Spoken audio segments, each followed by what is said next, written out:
ఈనాడు మహిళలందరూ చదువుకునేందుకు అర్హులే. అందరికీ సమానమైన స్వేచ్ఛ ఉండాలని చెప్పిన సద్దాం హుస్సేన్ పాలించిన ఇరాక్ దేశంలో ఇప్పుడు మతోన్మాదులు రాజ్యమేలుతున్నాయి. తాజాగా ఇరాక్ పార్లమెంట్లో కొత్త చట్టం తీసుకొచ్చేందుకు ఓ బిల్లును ప్రవేశపెట్టారు. అదే ఇప్పుడు వివాదాస్పదంగా మారింది.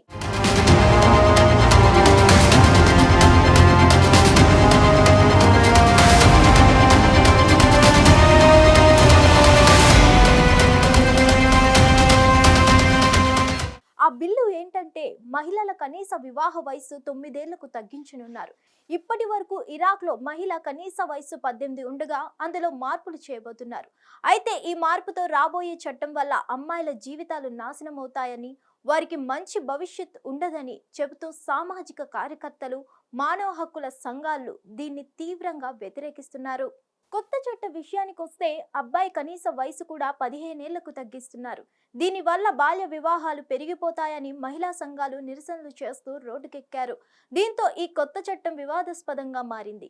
ఈ బిల్లు అనుమతి పొంది చట్ట రూపం దాలిస్తే దేశం అభివృద్ధి కాదు, అనాగరికత జరుగుతుందని మానవ హక్కుల సంఘం కార్యకర్త సారా సన్బర్ అభిప్రాయపడ్డారు.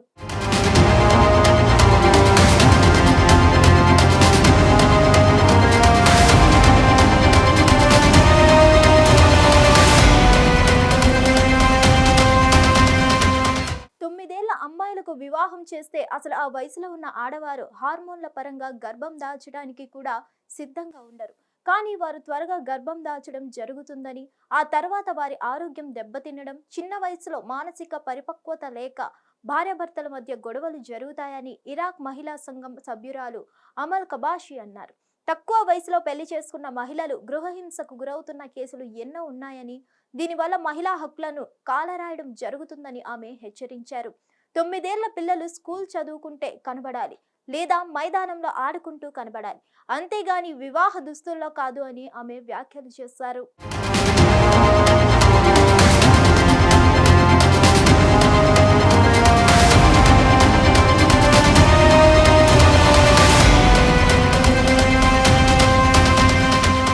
మహిళల కనీస పెళ్లి వయసు 18 సంవత్సరాలు ఉండాలని ఇరాక్లో 1959లోనే చట్టం చేశారు. ఈ చట్టాన్ని ఇరాక్ చివరి శాసకుడు సద్దాం హుస్సేన్ కఠినంగా అమలుపరిచారు.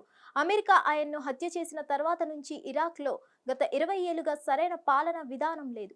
సద్దాం హుస్సేన్ ని వ్యతిరేకించే షియా ముస్లింలు అమెరికా సహాయంతో అధికారంలో ఉన్నారు. తాజాగా వివాహ కనీస వయసు తగ్గించే చట్టాలను తీసుకొస్తున్నది షియా నాయకులే. వాస్తవానికి జూలై 2024లో ఈ కొత్త చట్టం తీసుకురావాలని పార్లమెంట్లో బిల్లు ప్రవేశపెట్టారు. వివాహ వయసు తగ్గించడం ద్వారా సమాజంలో అక్రమ సంబంధాలు తగ్గిపోతాయని అధికార పార్టీ వాదన. అందుకే కొత్త చట్టం ప్రకారం వివాహాలకు సంబంధించిన అధికారాలన్నీ మత పెద్దలకు అప్పగించడం జరుగుతుందని తెలిపింది. కానీ ఈ చట్టం పట్ల తీవ్ర వ్యతిరేకత రావడంతో కొన్ని రోజులు వాయిదా వేశారు. ఇప్పుడు మళ్ళీ ఆగస్టు 4న దీన్ని ప్రవేశపెట్టారు. మరిన్ని అప్డేట్స్ కోసం stay tune to hit TV.